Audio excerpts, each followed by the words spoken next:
नमस्कार, स्वागत है आपका हमारे चैनल द डिग बाइट में। आज का हमारा मुख्य विषय है, आज हम परिचर्चा में 3 लोग शामिल हैं। आज का हमारा मुख्य विषय है 2024 के चुनाव के बाद दलित राजनीति का बदलता स्वरूप। और हमारे साथ चर्चा में हमारे मुख्य अतिथि हैं राघव अली जी, जो सेज फाउंडेशन के चेयरपर्सन हैं, और हमारे साथ हैं लाल सिंह भाई साहब, ये आभास महासंघ के राष्ट्रीय अध्यक्ष हैं, जो दलित उत्थान के लिए प्रमुख कार्य करते हैं। पूरे देश भर में इनका संगठन है जो कार्य कर रहा है। आप लोग का बहुत बहुत स्वागत है हमारे चैनल में। धन्यवाद, शुक्रिया जी, आप सर्वप्रथम हम लाल सिंह के ऊपर आना चाहेंगे। लाल सिंह भाई साहब, आपसे मैं प्रथम क्वेश्चन करना चाहूंगा। 2024 का चुनाव जब से संपन्न हुआ है, उसके बाद दलित राजनीति ने एक करवट लिया है। इस समय दलित राजनीति का स्वरूप किस तरफ जा रहा है, क्या है स्वरूप, आप थोड़ा हमारे दर्शकों को बताने का प्रयास करें। साथियों, सभी को नमस्कार। और यहाँ पर मुझे उपस्थित होने के लिए, इनवाइट होने के लिए आपका शुक्रिया, धन्यवाद। आज जैसा कि बताया गया है, जो मुद्दा है कि दलित राजनीति का 2024 के चुनाव के बाद जो बदलता स्वरूप है वो किस तरफ करवट ले रहा है। तो मैं जैसा समझ रहा हूँ कि 2024 के चुनाव में जिन मुद्दों को लेकर के चुनाव हुआ, उन मुद्दों पर दलित समाज ने बहुत ही ज़्यादा चिंतन और मनन किया। चिंतन मनन करके, और वो चिंतन मनन क्यों हुआ? क्योंकि एक चिंता का विषय बना हुआ था, और चिंता का विषय था संविधान। कि संविधान चूँकि सत्ता पक्ष की जो पार्टी भाजपा, आरएसएस, उनके तमाम लोग बोल रहे थे कि 400 सीटें अगर हम लोग जीत गए तो हम लोग संविधान को बदलेंगे। ऐसा जब ये चर्चा हुई तो तमाम दलित संगठनों ने, बहुजन समाज के तमाम जो नॉन पॉलिटिकल ऑर्गेनाइजेशन हैं, उन्होंने संविधान बचाओ इस तरह के तमाम कार्यक्रम किए, जिसमें अहम भूमिका आभास महासंघ, मिशन 24 कैरेट, जो कांसीराम बहुजन मूवमेंट के तौर पे देश भर में काम में लगा है। और साथियों, ये एक सामाजिक व्यवस्था परिवर्तन और आर्थिक गुलामी के मुक्ति का भारतीय राष्ट्रवादी सांस्कृतिक जन आंदोलन है। उसी के द्वारा देश में तमाम जनपदों में हमने संविधान जागरूकता महासम्मेलन बड़े स्तर पर कार्यक्रम किए गए। तो मैंने देखा कि पिछले 9 जुलाई से जो नगीना में कार्यक्रम किया था, लगभग लाखों की भीड़ उसमें उपस्थित थी।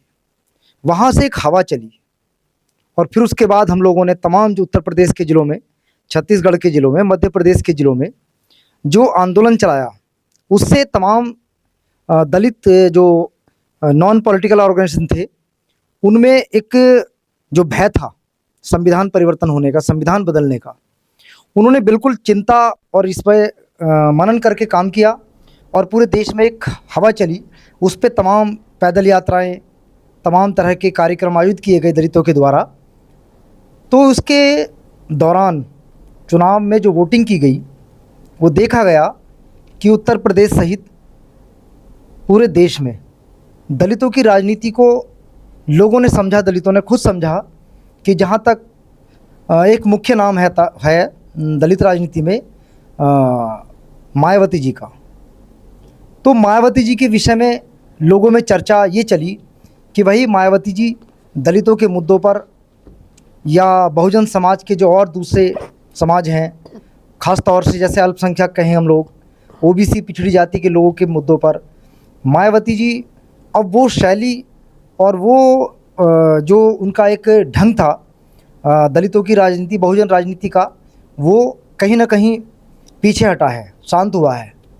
इस बात को लेकर के आज दलितों की जो राजनीतिक एक सोच है, वो हमें लग रहा है, जैसा मैं समझ रहा हूँ, कि आज दलित राजनीति एक ऐसे चौराहे पर खड़ी हुई है जो अपने आप को अभी कोई फाइनल डिसीजन के तौर पे नहीं समझ पा रही है कि हम किधर जाएंगे, किधर नहीं जाएंगे। तो अभी टाइम लगेगा फाइनली डिसीजन लेने में। धन्यवाद। चलिए हम आते हैं नेक्स्ट जो है राकीब जी के पास आते हैं, जो सेज फाउंडेशन के जो है चेयरपर्सन है और कई जो है सामाजिक कार्यों में संलिप्त रहते हैं, लगातार जो है समाज के लिए बहुत कार्य करते रहते हैं। जी आपका क्या मानना है कि जिस प्रकार से दलित 2024 के चुनाव के बाद दलित जो है राजनीति जो है कि उसका स्वरूप क्या है, स्वरूप क्या बात? धन्यवाद ब्रजेश जी, धन्यवाद। आपने मुझे यहाँ पे बुलाया, मंच दिया। दलित राजनीति पिछले को अगर देखा जाए तो पिछले 12-13 वर्षों में जब से बहन जी की सरकार गई है तब से एक शून्यता की स्थिति थी। और 12 के बाद 12 का चुनाव, 14 का चुनाव, 17 का चुनाव, 19 का चुनाव, 22 का चुनाव, लगातार दलित मतदाता निराश रहा। और वो कहीं ना कहीं कुछ इधर चला गया, बसपा में चला गया, कुछ बीजेपी में चला गया, अलग अलग बढ़ गया और उसने अपना अस्तित्व खो दिया। लेकिन एक जो मजबूत वोट बैंक बहन जी के पास था, जो बहन जी के साथ हमेशा रहता था, इस बार उसने जो है पलटी मार दी और उसने देखा कि अब जो संविधान, जो अभी हमारे लाल सिंह जी ने बताया कि संविधान पे खतरा है या लोकतंत्र पे खतरा है या हमारे रिजर्वेशन पे खतरा है, तो उन सब खतरों को देखते हुए जो सामाजिक संगठन थे समाज के अंदर, उन्होंने एक बहुत महत्वपूर्ण फैसला लिया। और उस फैसला लेने के साथ साथ उन्होंने जो भी बीजेपी को जहां हरा सकता था उसको समर्थन किया और ये उसी का नतीजा है कि इतनी सारी सीटें देखने के लिए मिली हैं।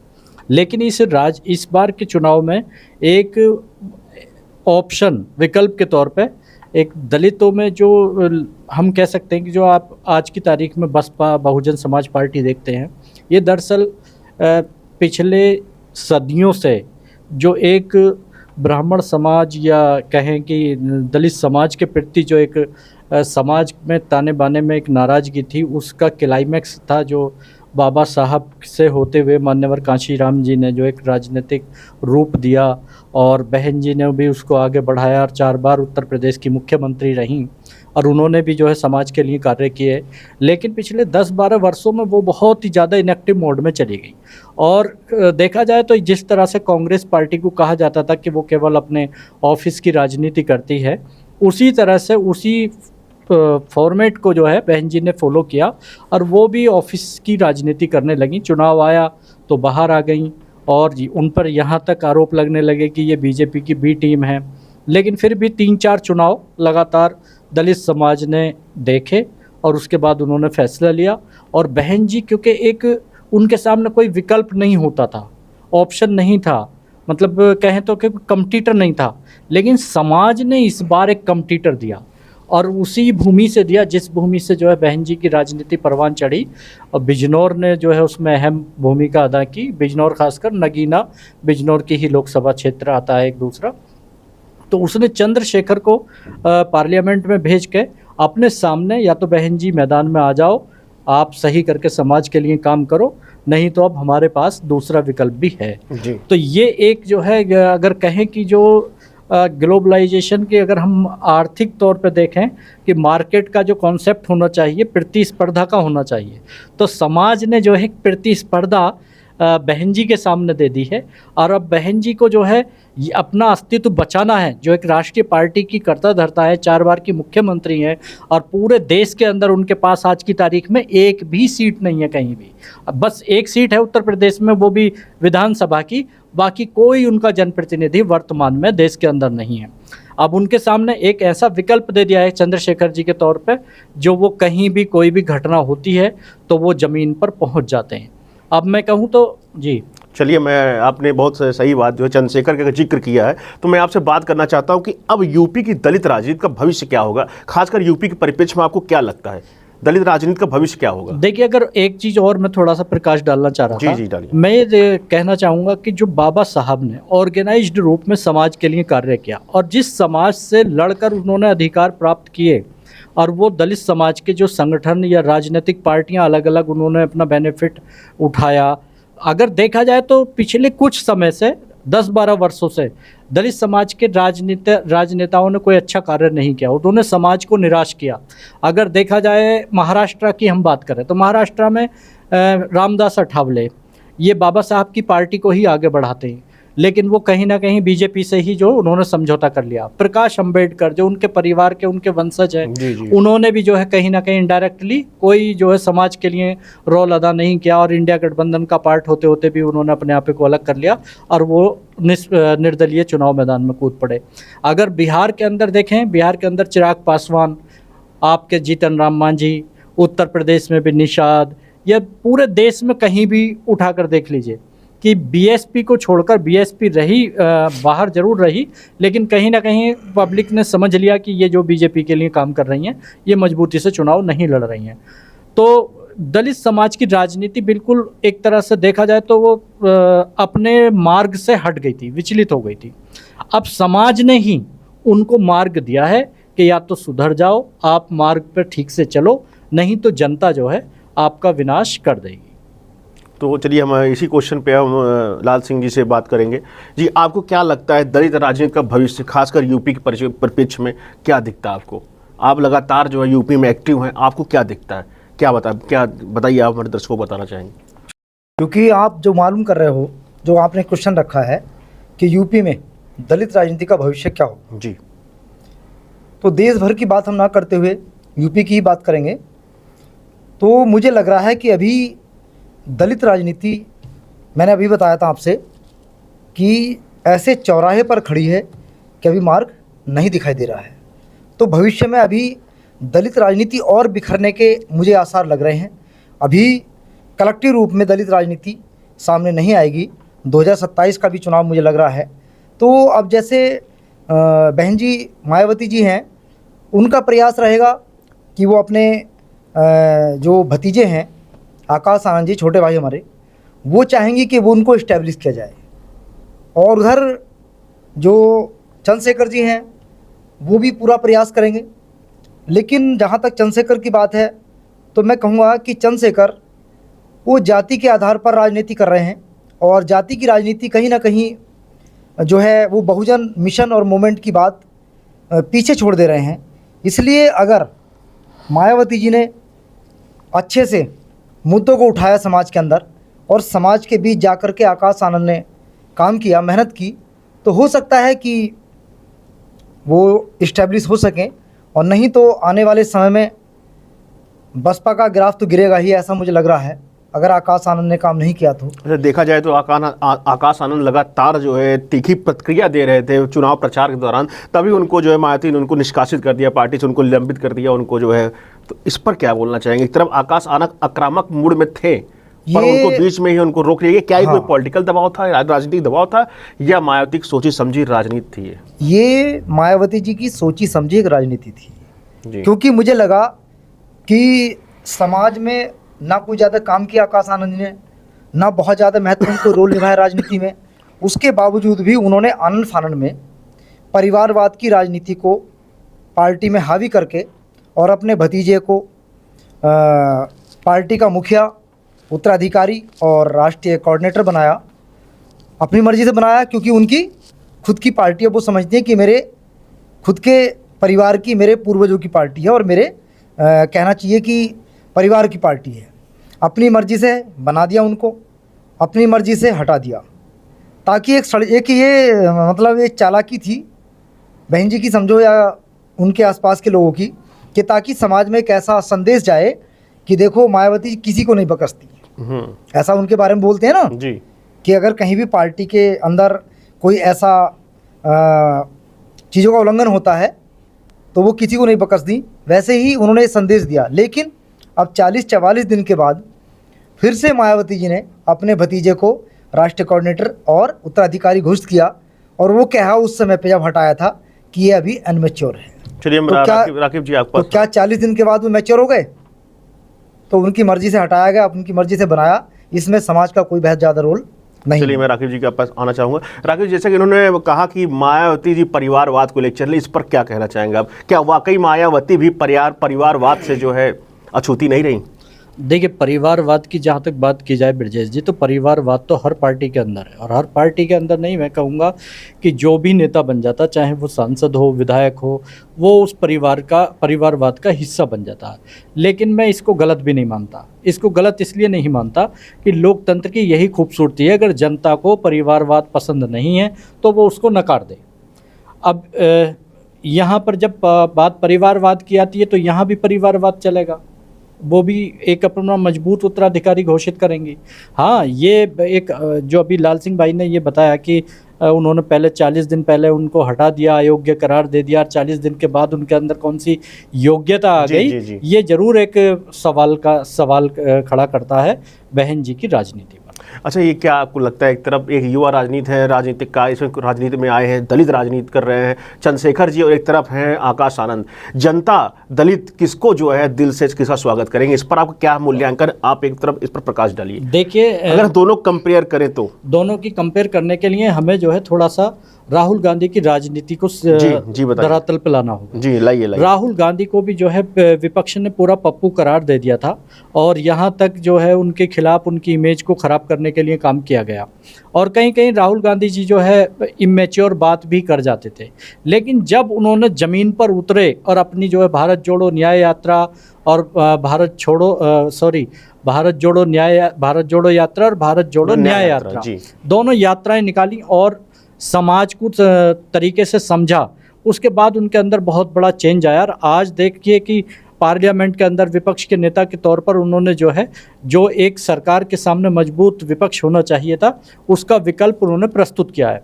अब बात आती है आकाश आनंद जी की और चंद्रशेखर जी की। चंद्रशेखर जी की इसमें कोई दो राय नहीं कि वो ज़मीन के नेता हैं और ज़मीन पर उन्होंने कार्य किया है। पिछले 4-5 वर्षों में बहुत कहीं भी कोई घटना होती थी वो मजबूती से पहुंचते थे।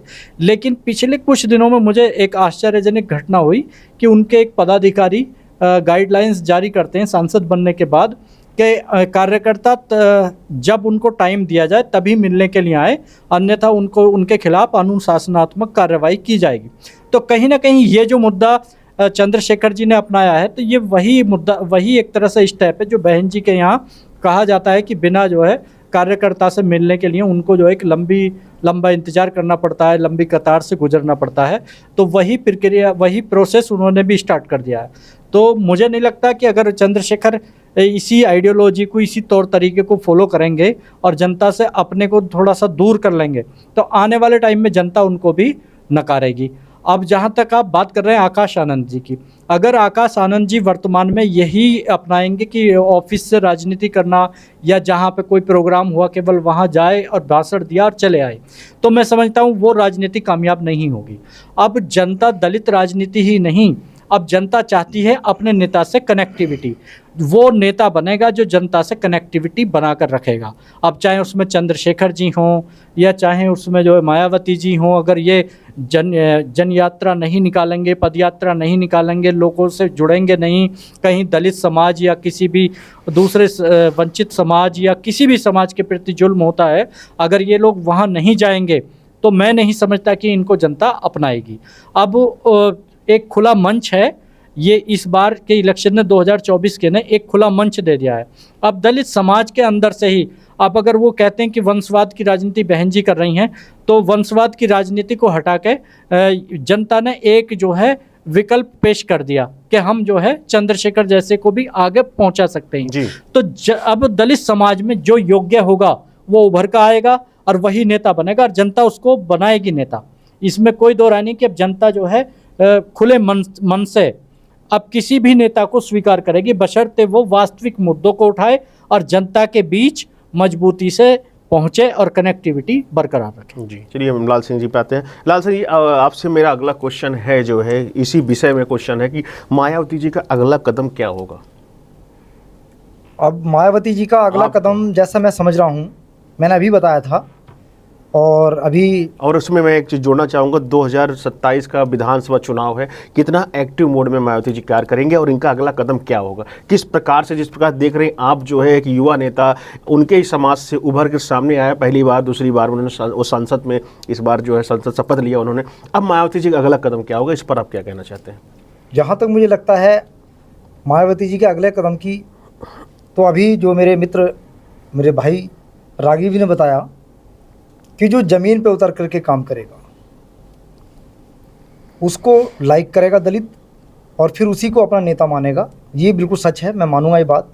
तो वैसे ही अगर मायावती जी अपने भतीजे को आकाश आनंद जी को राजनीति में इस्टेब्लिश करना चाहती हैं तो उनको ज़मीन पर उतारना होगा। तमाम यात्राएं, तमाम रैलियां, तमाम एट्रोसिटी के जो मामले हैं दलितों में, वहाँ पर जाकर के अपनी बात रखना, ऐसे तमाम अगर कार्यक्रम किए जाएंगे तो कहीं ना कहीं राजनीति में वो इस्टेब्लिश हो पाएंगे। और मायावती जी की जो स्ट्रेटजी जो अगली मुझे लग रहा है वो यही है कि अभी क्या है, आकाश आनंद जी को स्थापित करने का वो प्रयास करेंगे पूरा, ताकि यूपी में अपने जीते जी उनको किसी तरह से इस्टेब्लिश किया जाए, चाहे वो गठबंधन की राजनीति के द्वारा हो और चाहे सेपरेट राजनीति के द्वारा हो, दोनों में से कोई भी विकल्प उनके पास हैं। तो इसलिए मुझे लग रहा है कि मायावती जी 27 के चुनाव में पूरा प्रयास करेंगी कि बेहतर प्रदर्शन किया जा सके, ऐसा मुझे लग रहा है। चलिए इसी क्वेश्चन में आता हूँ, राकीब जी के पास आता हूँ। जी, आपको क्या लगता है मायावती 2027 चुनाव देखते हुए मायावती जी का अगला कदम क्या होगा, कितने एक्टिव मोड में आएंगी? मायावती जी एक्टिव मोड में आ चुकी हैं, बशर्ते उनको जो है प्रॉपर तरीके से ये सब चीज़ें क्रियान्वित करनी पड़ेंगी। जैसा उनके बारे में कहा जाता था, कभी वो उपचुनाव नहीं लड़ती हैं। इस बार उन्होंने घोषणा कर दी कि वो जो भी उपचुनाव हैं उनमें भी अपने प्रत्याशी उतारेंगे। अब उनके सामने चुनौती ये नहीं है कि वो जो है समाजवादी पार्टी से लड़ेंगी, भारतीय जनता पार्टी से लड़ेंगी या कांग्रेस के सामने कांग्रेस को अपना प्रतिद्वंदी मान के चलेंगी। सबसे पहले उनको चंद्रशेखर को रोकने की रणनीति पे काम करना होगा। अगर उन्हें अपना अस्तित्व बचाना है तो सबसे पहले वो चंद्रशेखर को रोकने के लिए काम करेंगे। कहीं ना कहीं उन्होंने चंद्रशेखर को रोकने के लिए ही यह रणनीति बनाई है कि वो उपचुनाव में अपने प्रत्याशी उतारें। और मुझे लगता है कि हो सकता है कि 2027 के लिए वो चुनाव में कहीं किसी भी गठबंधन से हाथ मिलाएं, ताकि एक मैसेज दें कि बहुजन समाज का वोट बट ना पाए। और वो घेराबंदी जो भी होगी, सबसे पहले तो उनकी घेराबंदी में चंद्रशेखर होंगे।